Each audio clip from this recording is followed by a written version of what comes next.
Welcome to our channel. I'm Jameer. I'm Vinny. This is The Final Take, where we do movie reviews, rankings, debates, and everything in between. With Spider-Man, brand new day around the corner, we feel it's a great time for us to give you our opinions on Homecoming, Far From Home, and No Way Home. Mm-hmm. So let's take it back to where it all began.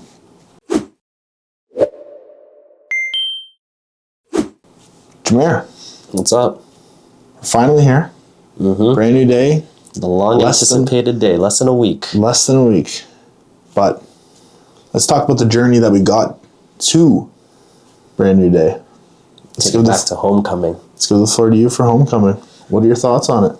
I have like mixed emotions about Homecoming because they're trying to big up Tony Stark. I just felt like it was more like a Tony Stark movie than it was a Spider-Man movie from time to time. And to me, it was just like skipping the origin and stuff, no problem. I had no problem skipping the origin. We've seen it twice. Everyone gets it. He's bit by a spider. No problem there. The problem is Spider-Man, he's meant to be broke. He's meant to be almost a bum. He's a nerd. He's a loser. Everyone can relate to him. That's what makes Spider-Man amazing. Going back to something I want to... not Ned, Flash. He was Fuck like, that guy. Yeah, but he was like, Penis Parker. Just saying some stupid shit like that back in the day. That's another thing. He wasn't very intimidating as the bully, but... At all. I guess that's where we're going now, you know? But Vulture was by far the best thing in that movie. The fairy scene in it is amazing. But, like, even that scene... Seeing Iron Man have to come and save him. Yeah. It's just like, no, bro. It's not what it should be right here. Like, you know, Peter Parker stopped a moving train. And you're telling me he can't pull it together? Yeah. A fairy? I mean, they're just recreating the cover arts there, which is no problem. They do it in the end when he's underneath the Rebel too. But it's just, it felt like he was just, I get it. He was a kid. They were trying to show him struggling, but that was still what Peter Parker is anyway.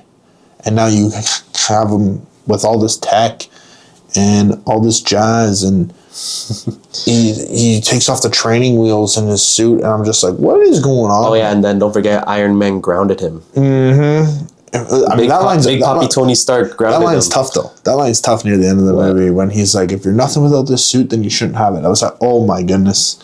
I was like, wow. That's probably the best thing in that movie besides when Tom Holland is taking his Vulture's daughter out and Liz, and it was funny when he pulled up to the house too, and then he just opens the door. It's like, like, this is a little twist. Yep. Let's see where this goes. And at the stoplight when it goes green over his face, best shot in the movie, overall, that was the best visual in that movie. You think so? I think the best visual to me was when he was just sitting on the side of the roof, and like it was kind of like a sunset view of like the Brooklyn Bridge, and like I don't know, that just felt very.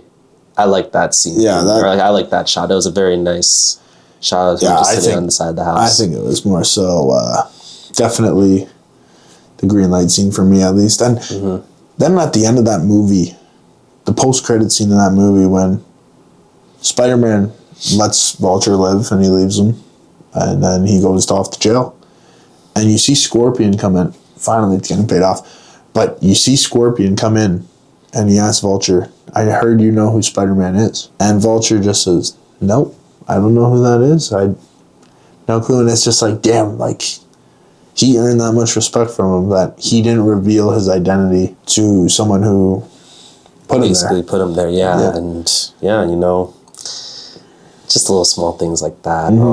Definitely not the best movie for Spider-Man. Out of the three? No. Definitely not. No, probably the worst one. You think? We'll get into it. Oh, and also, one thing I want to touch up too, MJ was just there. Yeah. MJ was just like there. She was like the... I don't remember if they even call her Michelle Jones in that one. I don't even think... I don't think they do. No, I think never. it comes in Far From Home. Yeah. She was just there. That's what I'm saying. Like, And like, I don't know, like, how did she just come to be like a part of like their friend group or anything? It's like, she was just an outcast. Yeah, really. She's just an outcast. And then she's like, oh, I just pull up just to like be around here, not because like I'm interested or anything like that. Like, don't get it wrong, I like her personality. It's pretty like funny. It's pretty like Zendaya, right? Out there, but it's. Maybe that's why you like her. He said it, not me. I don't feel that way. But with that being said, Far From Home. Far From Home. Spider-Man's a dumbass in this movie. I'm sorry. Wow. This one's a little better than Homecoming because it's not just forcing him into being rich. He gets $1 billion tech handed to him in Edith in the glasses. Let me just give it to the villain. And the thing is, it wasn't even forced. He just handed it to him. Yeah. And authorization to it was so, like, you could even, I'm not trying to say, like, it was very obvious, but, like, it was pretty damn obvious who the villain was. He was just like, oh, I'm from, they kind of bring you in because he was like, oh, I'm from a different Earth. The multiverse is real, and it's like, you know, it gets you think, because, like, stuff like that's kind of interesting. And then even Peter Parker takes interest to it, and then he's like, you know, that's actually very cool, stuff like that. And he wants to live his life. He wants to just focus on Zendaya the whole movie, all about MJ. All about. It went from zero to fucking whoosh.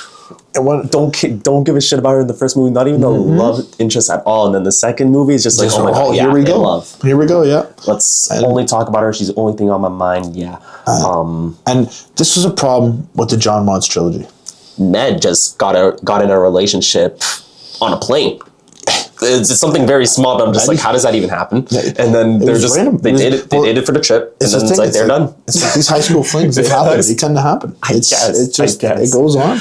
But for me, the main issue with these goddamn Spider-Man movies, Spider-Man's in a New York superhero. He's from New York. He is a street level. One in Rome. And he's in Washington, D.C. in Homecoming. And he's in Italy. Fuck it. Let's take a trip. Up until the third one. Far from home. You're far from home. Hey, bro. Come on. I just... Got to the title. Like... he's based in fucking New York. This is crazy. We're back in New York in Brand New Day. We'll get to it. I had no way home, but... Far From Home. Jake Gyllenhaal plays Mysterio great. However, like, I got it. It was probably the best possible way they could do Mysterio in this world because it feels real because of the tech. But the backstory of him working for Tony Stark, I was like, okay. I was like, I see the resentment.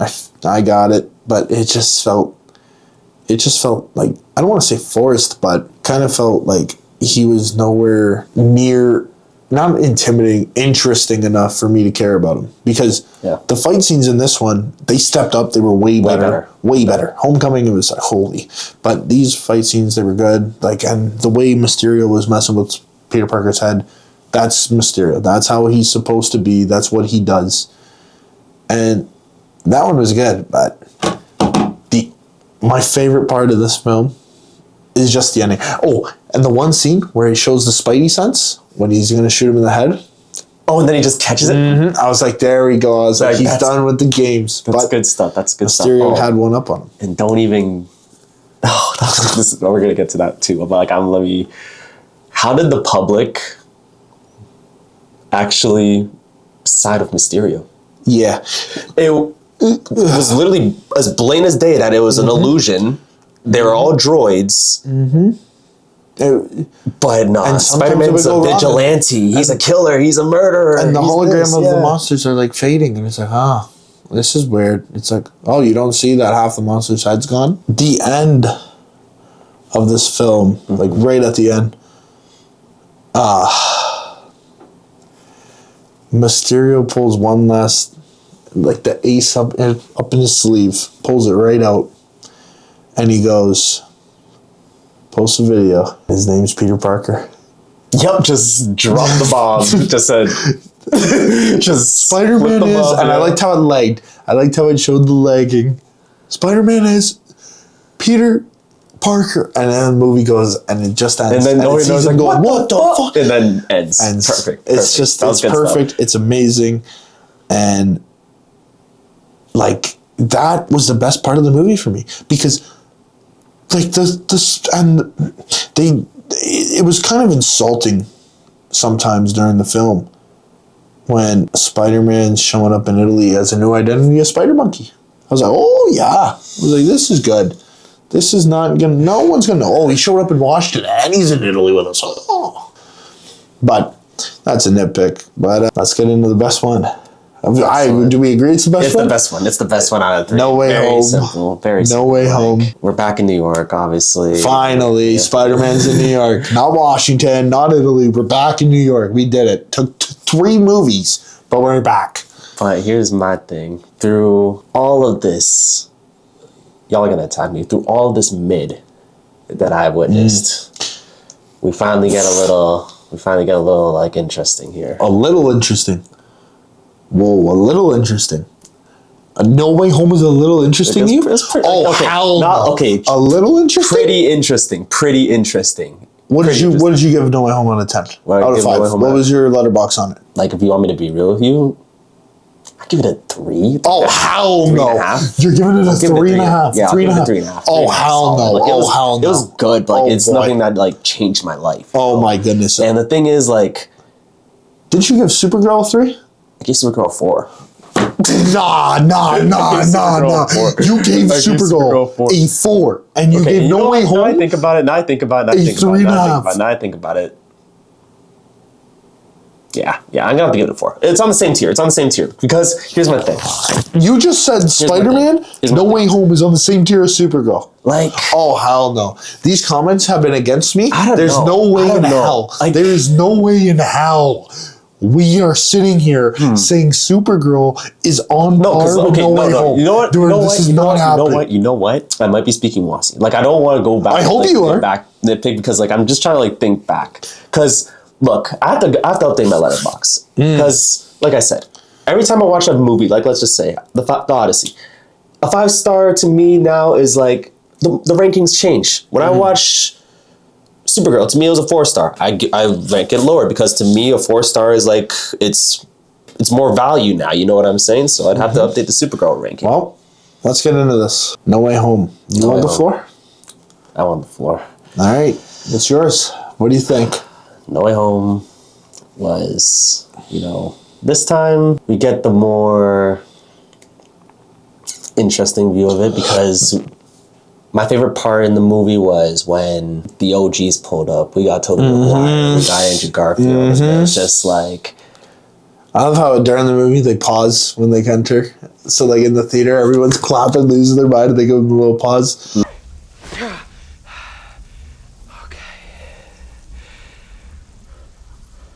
It was amazing. This movie is by far the best one because it took 3 goddamn films.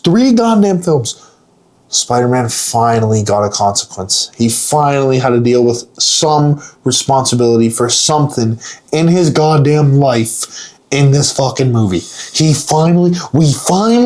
John Watts finally said, you know what? Let's give a touch of what Spider-Man's supposed to be. He said, let's give him a touch.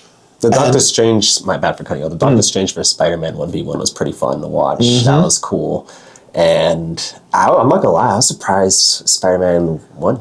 I'm not gonna lie to you. I was pretty surprised. It was weird, but he's essentially in his domain, but then he just snatched the box and then just I thought that was a little bit of plot armor. Just a bit, because, Doctor Strange is pretty overpowered, and I just don't understand how Spider-Man could have won up the Spider-Man, especially, But, hey, you never know. And then you also see a little...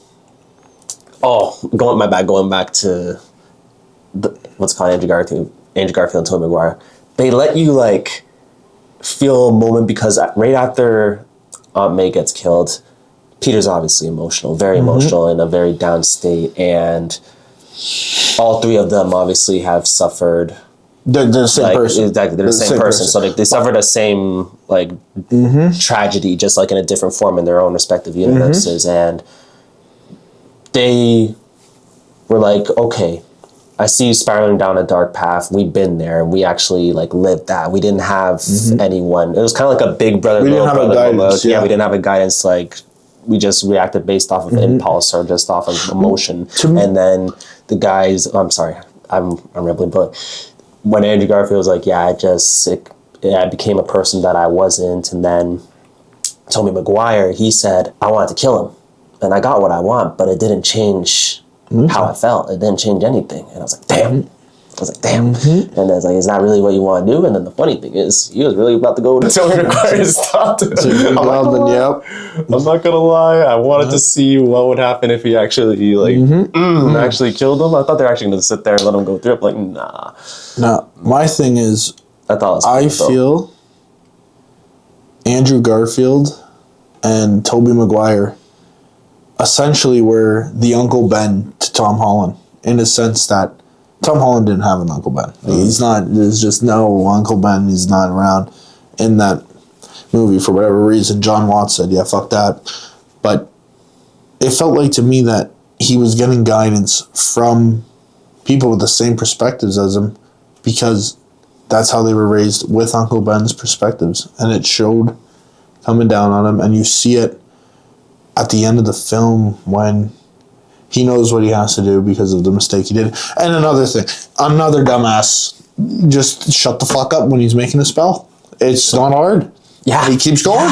Yeah, it's like, oh my God. It's like, just shut the fuck up. But I feel like the villains, they carried the villains so well, and the dynamic between Sandman thinking that it's Tobey Maguire when it actually isn't. Yeah, and then it was like, the hell, like you ain't Peter Parker. Yeah, I am, like, bro. What the hell is going on? Exactly. And the scene in the apartment. Oh, and then my bad. Also, before cutting you off too, Doctor Strange originally didn't give two fucks about them at all. He's like, yo, y'all died in your universe, easy. Go back home. Look in the box. And Peter says no. But like the scene in the apartment when he senses Green Goblin's coming, because he's and they shot it so well. And he just instantly shoots his web, and Willem Dafoe, being one of the greats of all time, just flips that switch into the Green Goblin, and it's just amazing to watch and see. And the death of Aunt May in this film, it was so satisfying. Satisfying? Oh my goodness. It was so satisfying. That shit broke my heart. That's why it was satisfying, because it actually, that fucking cunt, Tom Holland, finally had a goddamn consequence in this fucking universe. He finally had one. That's some passionate hate. Oh my! What other consequence did he have to deal with? What other consequence did he have to deal with? Besides, at the end, was Zendaya and Ned forgetting him. You kind of beat me to it. In three movies, Spider-Man dealt with two consequences in the same movie within a fucking hour of each other. That is a problem. Spider-Man, look at Toby, look at Andrew. Peter Parker has to be broke. He has to suffer. He has to just go be Peter Parker. Yeah, not Iron Man Jr. Yeah, that's my bad. Okay. Should have named the fucking movie Ironheart. Fuck. In memory of Tony Stark. Yeah. That was basically all of the second movie, too. Yeah, that was just the highlight of it. Someone's got to fill Iron Man's shoes. Yep. But, yeah, so, like, No Way Home is definitely the best one. It made you care the most. It had the nostalgia bait in it. For sure. But, to me, it just raised that up.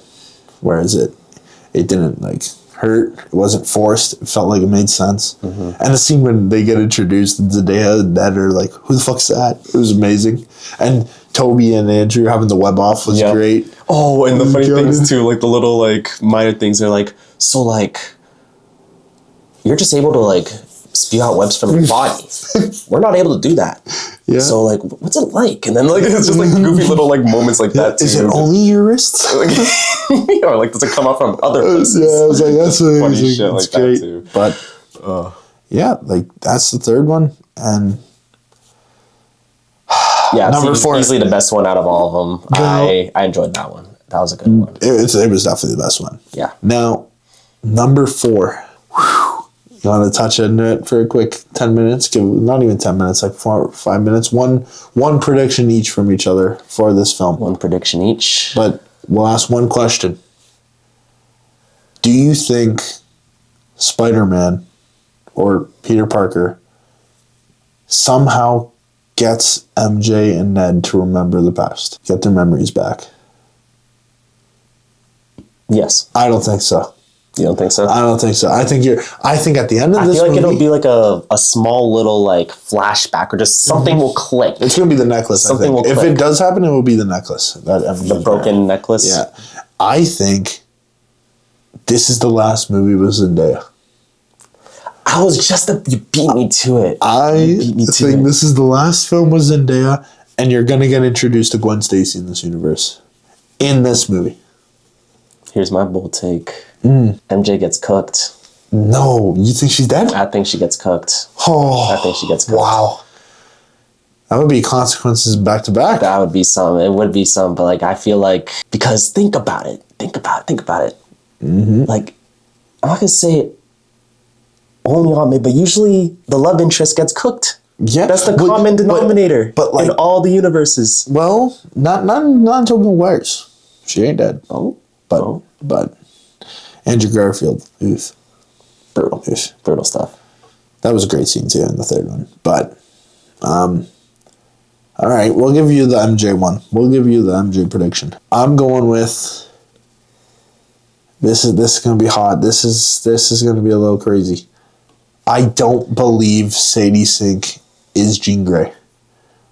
Which in the marketing, in everything, it looks like she's Jean Grey, but something about it just is like, I don't know. I don't think it makes sense to introduce her into a Spider-Man movie when the franchise X-Men alone is so big on its own that you don't need to lump it in with this Spider-Man movie. That's where I think. Now, do I know who she could be playing? Not really, but something about it is like, that's not Jean Grey. No. And the Hulk, they better give a good fucking reason why he Hulks out. They better give a good fucking reason. Or I'll be pissed. But it looks like, thank you God, thank you Daniel Dustin Cretton.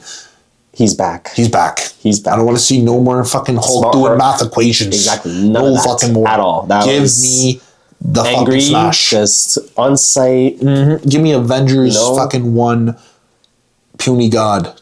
Give me that Hulk. What? Give me the Hulk that breaks worlds. Please. What? Like I'm sick of these nerfing superheroes, but you know. With that, that is our final take. That's the final take on our Spider-Man Tom Holland trilogies. Yes. And with a couple predictions for... A brand new day is upon us. Yeah, like, oof, man. We're so close. We are so close. Stay tuned, because there's going to be a bunch of Spider-Man content coming up. Oh, yeah. And with that being said, guys... Like, comment, subscribe. Thank you for tuning in. Click on the next video. And... Hey, even tune into the last one we just recorded. Our boiling point, our hot takes. You'll love them. But just like you'll love this. Yep. Thank you for also, again, watching. Thanks. Till next time. Easy. Till next time.